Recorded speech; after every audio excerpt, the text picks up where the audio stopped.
Salut les gars, c'est Wadi. Alors aujourd'hui, on va causer d'un truc, une des pires choses qui peut t'arriver en fait avec une vis, au pire endroit. Sur ce Carson Virus, on a dit qu'on ferait le test avec un pignon plus petit. Parce qu'on a quand même un pignon de 18 sur un petit moteur de 68, sur un engin qui est un peu plus lourd qu'un buggy standard à cause de la cage. Les roues, même si elles sont légères, sont quand même un peu plus lourdes qu'un buggy standard. On a une bonne vitesse de pointe, on a facilement un petit 80, mais c'est un engin pour débutants et ça réduit d'autant l'autonomie, vous l'avez vu. Bien, même si on roule un peu plus économique sur les gaz et tout, avec des 5000, on arrivera à dépasser le quart d'heure, mais ça reste peut-être. Enfin, pour moi, c'est le rapport. La VMAX me plaît, c'est sûr, mais la conso, en roulant comme ça, normal, comme on l'a fait, vous avez vu, quand on est monté ou descendu un peu la coupure, on était chaque fois entre 13 et 15 minutes. C'est pas normal en 4S. On a souvent ça sur des engins, comme dit, de ce poids-là, et voilà. Mais c'est quand même sympa quand tu arrives à une vingtaine de minutes, moins de chauffe-moteur et moins de stress pour les batteries. Donc, j'ai décidé de changer le pignon. J'ai mis mon outil à l'intérieur.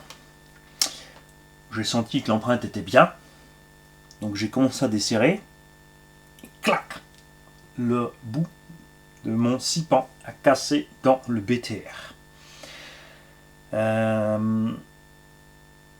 Il y a de la loctite rouge partout dessus. Ça, je ne savais pas encore avant d'avoir démonté.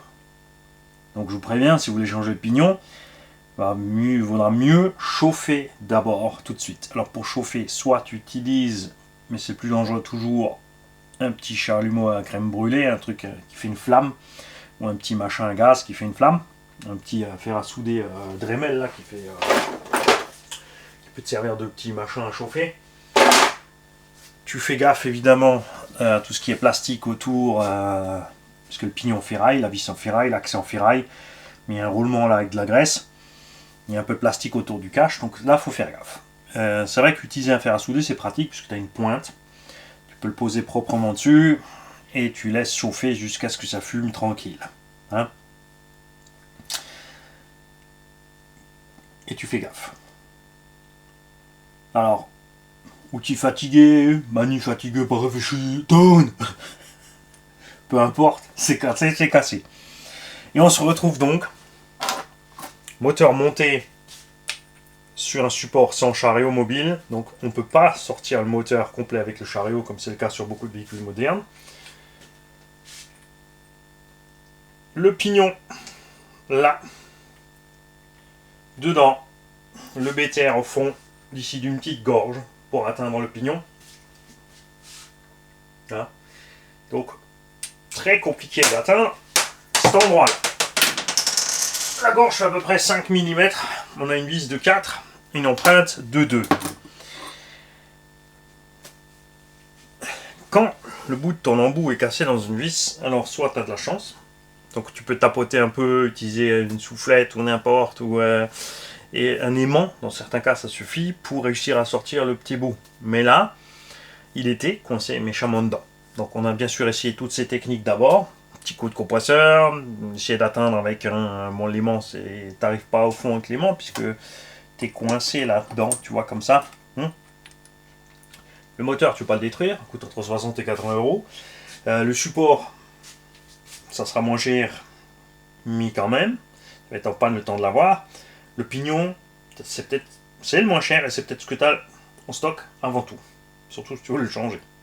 Mais le problème, parce que dans ce genre de cas, déjà, on a déjà aussi disqué le pignon. Il n'y a pas d'autre choix, on a mis un coup de disqueuse.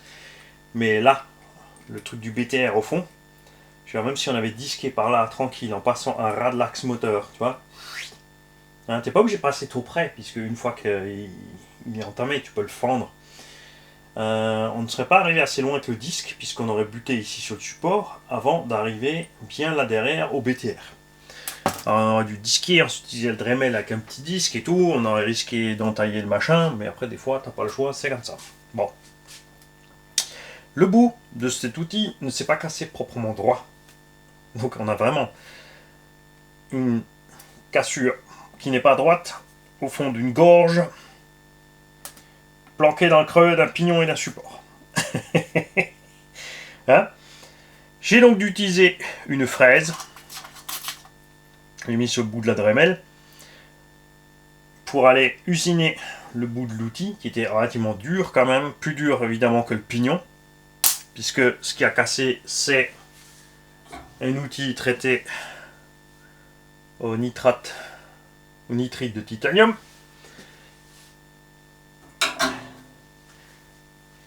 Là, tu peux pas mettre, dans l'idéal quand tu veux percer proprement une vis ou quelque chose, tu mets un coup de pointeau. Pointeau, c'est ça. C'est un outil très dur avec une pointe pour faire une empreinte au milieu et ensuite aller percer proprement au milieu. Là, le souci évidemment, c'est que tu es sur un axe moteur, donc tu ne peux pas taper comme tu veux. Le pignon, de toute façon, tu veux changer, et comme dit, c'est pas cher, donc le pignon, dans ce cas-là, on a décidé de le trucider de toute façon. Donc évidemment, tu peux poser ton pignon au bord, bon, l'idéal c'est à deux, ou alors tout caler pour réussir à aller là, mais tu es vite coincé par la dimension des choses. Donc avec cette fraise aussi, comme le puits est très étroit, on était déjà limite forcément. Voilà, tu touches un peu les bords, t'amoches déjà le chariot. Mais ça c'est pas très grave, c'est esthétique, mais ça ne pose aucun problème fonctionnel derrière. Minimiser les risques au maximum pour le matériel, ça c'est certain. Bien, on a réussi à mettre cet outil à plat. Ensuite, on a pris 2-3 types différents de forêts. Rien à faire pour aller percer cet outil. La fraise, elle, par contre, est arrivée à l'entamer. J'ai donc coincé le pignon dans un étau avec des morts. Donc c'est un peu plus souple que le pignon. Résultat, regarde, mon pignon, en fait toutes les dents du pignon sont ok. Hein, tu vois, tout va bien côté pignon. Il y a déjà quand même au bout de 2-3 runs en 4S, regarde, pour te dire que la qualité du matos c'est pas super élevée, on a déjà de belles empreintes du pignon en fonctionnement. C'est pas très grave, c'est juste l'espèce de traitement qu'il y a dessus qui a viré, on n'a pas d'usure, tu me diras, ça va. Alors, il fallait voir ce que ça donne dans le temps. Ou alors d'origine, l'entre-dent était peut-être un peu trop grand. Quand l'entre-dent est trop grand, ça tape, ça te cause ce genre de choses. S'il est trop petit, ça siffle. On a coincé ça dans l'étau. Et avec la fraise, puisque on n'arrivait ni à le percer pour utiliser. Alors ce qu'on voulait d'abord, c'est percer juste, évidemment, l'outil tranquillement, pour peut-être pouvoir sortir le morceau et ensuite utiliser le tournevis dans l'hexagone encore intact. Rien à faire pour le percer. Donc on a coincé ça là-dedans, puisque évidemment en plus le rotor, comme il y a les aimants, on était pile en équilibre entre deux phases. Donc il n'y en a aucun moment il restait au neutre en face. On a serré ça dans l'étau proprement, on a mis le chiffon entre ici pour pas abîmer la pièce sur l'avant. Coincé ça dans l'étau. Et avec la fraise, changement de technique donc, puisque la fraise, elle arrivait à entamer le matériau, mais pas vraiment à le travailler. Évidemment, il y a des outils qui peuvent le faire, mais dans mon cas ici, j'ai rien. Là, à ce moment-là, les boutiques sont fermées, il est 3h du matin, la nuit de samedi à dimanche, enfin 5h, je fais la grasse mat, samedi à dimanche, je me lève qu'à 5h, pas 3h. Résultat, hein, t'es coincé avec ce que t'as. Alors, soit t'es patient, hein, j'avais peut-être été plus patient déjà, j'aurais pas cassé l'outil dedans. Et j'ai décidé de sacrifier aussi une fraise. Donc on a posé cette fraise dessus, on a laissé tourner ça à fond la caisse pour chauffer l'ensemble. On a commencé à faire des étincelles. Regarde, on a la matière ici, tu vois, je suis tombé pile, tu vois, dans le BTR. Et on a commencé à faire fondre la matière. Tu vois ici, regarde, tu vois, ça a giclé sur le côté. J'ai déjà utilisé cette technique sur un support Obao. Là-bas, on avait réussi, on n'avait pas l'outil cassé dedans, on avait juste le BTR qui était complètement foiré. Donc en faisant ça, on a réussi à percer le BTR. On était pile dans l'axe et on a pu enlever le pignon sans problème, sans rien abîmer. Mais là, on avait cet outil dedans. Donc, j'ai décidé de faire ça. Pourquoi? Pour arriver à une température extrême à un point donné. Donc, on avait de l'étincelle de partout, la matière qui giclait. On a tellement chauffé que l'outil lui-même a lâché. À ce moment-là, tout de suite, comme j'étais bien posé proprement dans l'étau, bien serré, on avait donc le pignon complètement bloqué dans l'étau. On a pris un chasse, puisqu'il y avait aussi pas moyen d'utiliser, je tiens à le préciser, un extracteur. Quand ton pignon est assez loin, ici par exemple, tu peux utiliser un extracteur, c'est-à-dire c'est une pince qui va se glisser sous le pignon. En haut, tu as une plaque avec un filet et tu vas serrer ici contre ton axe moteur pour arracher le pignon. Là, c'était pas possible puisque le pignon était à peu près à cette distance du chariot moteur. Donc pour passer entre, quiquette. On a utilisé le chasse, on s'est mis devant sur l'axe moteur et on a tapé par là, une fois qu'on était arrivé en température, pour éjecter le moteur de là. C'est sorti sans problème, regarde. On n'a pas abîmé le rotor. Regarde ça. Hein.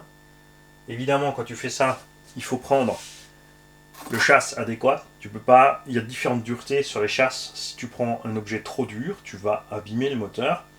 Hein. S'il est trop mou, c'est lui qui va encaisser le choc. En méca, souvent aussi, on a des chasses en bronze et des bouts de tues en bronze assez lourds. Pour taper sur les objets en acier, pour transmettre le choc, mais pas abîmer la pièce.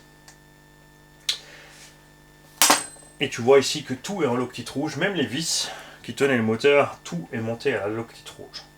Hein, je ne sais pas s'ils ont doublé ou peut-être même carrément triplé la loctite, hein, pour tripler son effet.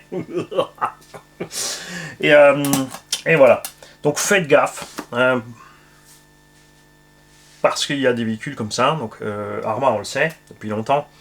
Corelli aussi utilise la bonne résine, le loctite ou n'importe quoi. Et chez eux aussi, ça a été fait. Il y a des engins aussi, on a vu aussi sur alors, les moteurs, genre chez Obao et le pignon, ça se passe bien. Chez Obao par exemple, c'est juste le chariot lui-même monté sur le châssis qui a ce problème. Ils ont monté avec une espèce de résine. Chez Serpent aussi, ils ont eu la surprise. Là, on a eu plein à avoir ce problème, c'est qu'il y avait trop de résine, même sur les hexagones de roues, sur toute la visserie, il y avait trop de résine et une galère à démonter. Donc prenez-vous bien le temps, faites gaffe. Là avec plus de feeling, je serais peut-être pas arrivé à la rupture de l'outil, donc après ça aurait été bien plus simple. Mais j'aurais quand même dû chauffer pour réussir à sortir de là. Donc là on a abîmé un petit peu le chariot. Il fallait plus de place pour passer l'outil. Ça reste esthétique, il y a encore un cache dessus, donc c'est pas bien grave. On a sauvé l'essentiel, c'est le moteur. Et il faut dire que même le pignon, et là regarde, ah oui ça c'est aussi un truc. On a de la chance parce que l'axe est lisse jusqu'au bout. Imagine que ce pignon ait été un pignon FS Racing, vous l'avez vu sur le Riley. Le bout du moteur a une butée ou un moteur Spectrum. Non, les Spectrum maintenant ils ont une bague, mais les moteurs avant les Spectrum avaient aussi cette butée. Donc imagine un peu, tu as un moteur comme ça avec une butée au bout de l'axe et impossible de sortir un petit peu le BT ou quoi que ce soit. Après que peut-être une fois avancé jusqu'au bout, on aurait eu meilleur accès pour achever le travail à la disqueuse. Dans tous les cas, ça pose vite problème. Hein, parce que là, j'ai quand même utilisé une après l'autre toutes les techniques que j'ai pour réussir à sortir une vis. Alors d'abord, tu essaies d'extraire l'outil, toutes les façons possibles. Après, tu es obligé de percer, mais l'accès est restreint, donc voilà. Donc au final, on a choisi la fraise, solution extrême toujours, d'aller fraiser le matos, ou le disquer si c'est possible. Là, le disque n'était pas possible, sinon sans pitié, hein, j'aurais disqué mon pignon. J'aurais tout simplement coupé d'un côté du rotor, comme ça. Ensuite, j'aurais mis ça dans la fente, bien aiguisé, pour que ça rentre dans la fente, et j'aurais fendu tout simplement ma pièce. Évidemment, tu ne tapes jamais sur là, le rotor comme ça posé, puisque tu vas lui mettre un coup. Tu vas l'endommager là, tu tapes pas comme ça. Tout ça, si on avait dû taper là-dessus, on aurait calé sous le pignon, entre le pignon et le support moteur, pour pouvoir mettre le petit coup pour le fendre. Hein? Pas grand chose si tu vises assez juste avec ta disqueuse, mais vise pas trop juste parce qu'après tu flingues le rotor. Alors là, si j'avais du temps à perdre, je m'amuserais peut-être encore à essayer de sortir le BTR pour encore récupérer le pignon, mais on s'en fout. Hein, ça sert à rien, ça nous a déjà coûté un outil. j'ai perdu plus d'une demi-heure pour ça, en fait. Hein, au total. Et encore, moi, j'ai un outil après l'autre sous la main. J'ai une certaine expérience pour extraire les vis, donc tu sais tout. J'ai les extracteurs à pas inverser, des machins à percer, de quoi défoncer. Bon, pas absolument tout non plus, tu vois, dans ce cas extrême. Mais c'est la deuxième fois depuis tout le temps qu'on fait la chaîne, par exemple, que j'ai dû arriver au cas extrême d'utiliser une fraise. Et encore là, c'est la seule fois où on l'a détruite. Tu vois, je suis content parce qu'on a endommagé qu'un petit truc, mais je me mets à la place de monsieur tout le monde qui est chez lui à la maison, qui n'a pas l'outillage nécessaire. Même si l'outil n'avait pas cassé dedans, vu comme ce BTR tient, avec la loctite rouge, il aurait méchamment galéré, ou il aurait abîmé le BTR. C'est pour ça que je ne suis pas un grand fan de toute cette... la loctite c'est bien, mais quantité raisonnable et pas absolument partout.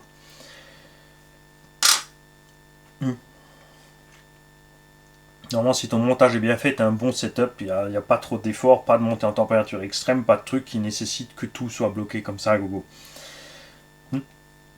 Donc faites gaffe avec ça. On a eu des surprises sur plein d'engins débutants déjà comme ça, que certaines vis étaient vraiment méchamment bloquées. Si tu t'y attends pas ou tu sais pas faire, ou encore pire, imagine, tu as juste les petites clés Allen fournies avec le véhicule pour travailler dessus. Tu es au bout du haut là. Tu es coincé. Ça t'arrive avant le week-end, chapeau. Hein. Donc faites gaffe à ça, soyez sérieux. Dès que vous avez l'impression que ça va coincer ou une mauvaise sensation, il vaut mieux laisser tomber et soit donc tu sais faire et tu utilises ce qu'il faut pour le faire, soit tu n'as pas ce qu'il faut et tu n'as pas l'expérience, et dans ce cas-là, après ça devient vite compliqué parce qu'il faut trouver quelqu'un qui sait et qui peut le faire.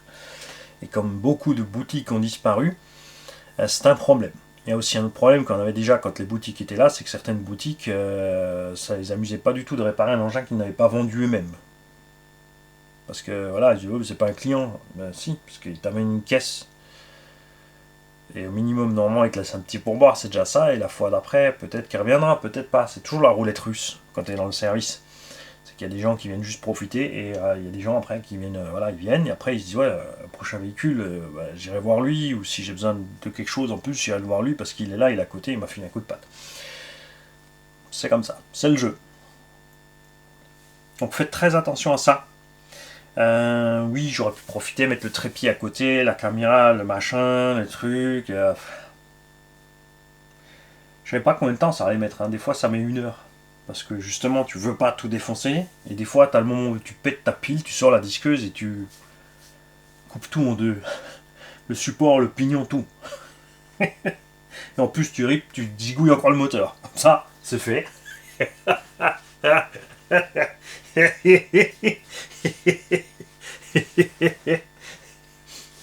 Oui, ça, bien sûr, c'est vécu. Ça m'est déjà arrivé, je vous rassure. Hein.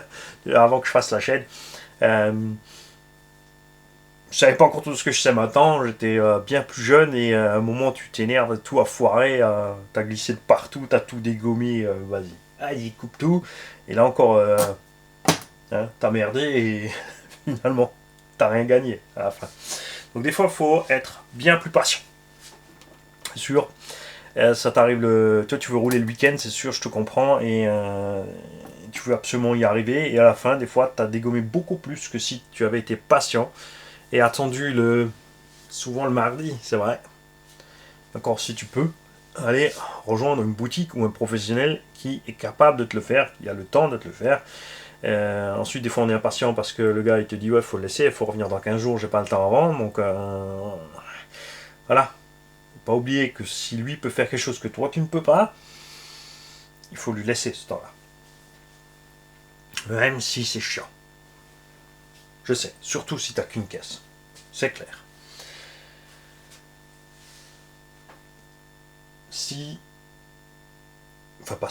vous invite tous à donner toutes vos techniques dans les commentaires pour extraire une vis.